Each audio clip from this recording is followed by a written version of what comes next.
Long ago, in the heart of the Great Savannah, there was a village called Kumbi. It was a prosperous land, blessed with golden fields, fattened cattle, and flowing rivers. But despite its wealth, the village was known for its cruelty toward those who were different. Among them was a boy named Jabari. Jabari was poor. His mother had died when he was just a baby, and his father, a wandering hunter, had never returned from the deep forest. Left to fend for himself, Jabari survived by gathering wild fruits and fishing in the river. The villagers mocked him, calling him the cursed one. The chief's son, Kwame, was the worst of them all, always leading the others in throwing stones at Jabari or stealing his food. But Jabari never fought back. He never spoke against them. He simply endured, his heart filled with silent pain. Yet, unknown to the villagers, a great darkness was approaching. One night, under the light of a blood-red moon, a terrible thing happened. Shadows moved in the forest, and eerie howls echoed through the village. That night, people vanished. Mothers woke to find their children missing. Warriors who stood guard disappeared without a sound. The village was gripped with terror. At dawn, the elders gathered in the great meeting hut. "This is a curse," cried one. "The spirits are angry." A priestess, old and wise, lifted her staff. "This is no curse," she said. "This is the work of the Nightwalkers." The villagers gasped. The Nightwalkers were creatures of legend, dark spirits that fed on fear, hunting the weak and the unguarded. They were said to rise once every 100 years, and when they did, they devoured entire villages. "We must fight them," declared Kwame, puffing out his chest. "I will lead the warriors." But the priestess shook her head. "You do not understand. You cannot fight shadows with spears." The villagers whispered among themselves. If the warriors could not fight, what could they do? Jabari listened from the edge of the crowd. He knew the pain of being powerless, of being prey to stronger forces. And in that moment, he made a decision. Without a word, he turned and walked into the forest. The villagers laughed. "Where is the little beggar going?" "Let him go," sneered Kwame. "Maybe the Nightwalkers will eat him first." But Jabari did not stop. He walked deeper and deeper, where the trees whispered secrets and the air grew cold.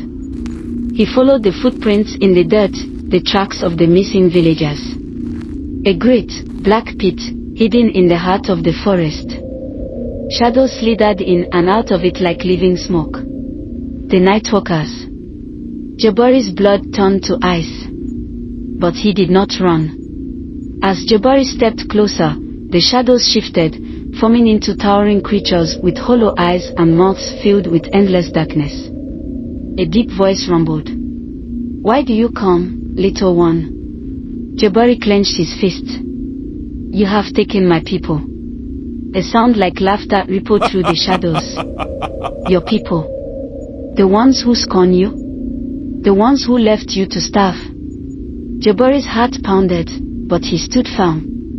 "Yes," he said. "They are still my people."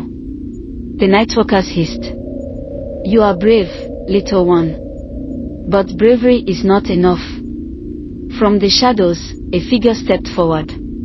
Jabari gasped. It was his father. "Jabari," the man whispered. "Come. Stay with me. You do not belong in that village. They will never love you." Tears filled Jabari's eyes. His father's hand was outstretched, waiting. But something was wrong.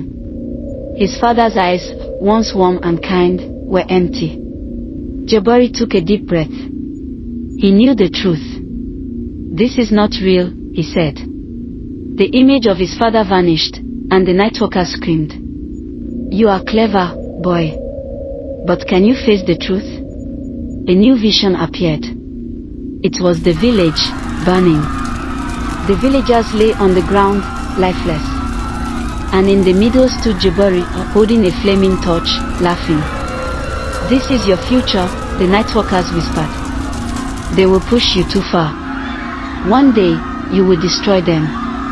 Jabari's hands trembled. Was this true? Would he become a monster like them? Then he remembered. He remembered the hunger, the loneliness, the pain. But he also remembered the kindness of the old priestess, the gentle smiles of the children who had not yet learned cruelty. I will not become like you, he said, his voice firm. The Nightwalkers roared in fury. Then you must pay the price. They lunged at him, their shadows swallowing him whole. The dawn of a hero. When Jabari awoke, he was lying at the edge of the forest. The village was before him, untouched. The missing people stood around him, dazed but unharmed. The Nightwalkers were gone. The villagers gasped. He saved us. Kwame stepped forward, shame in his eyes. Jabari. I was wrong. For the first time, Jabari saw something in their eyes he had never seen before: respect. From that day on, Jabari was no longer the outcast. He was the savior of Kumbi, the boy who had faced the shadows and won. And when the next blood moon rose, the Nightwalkers did not return.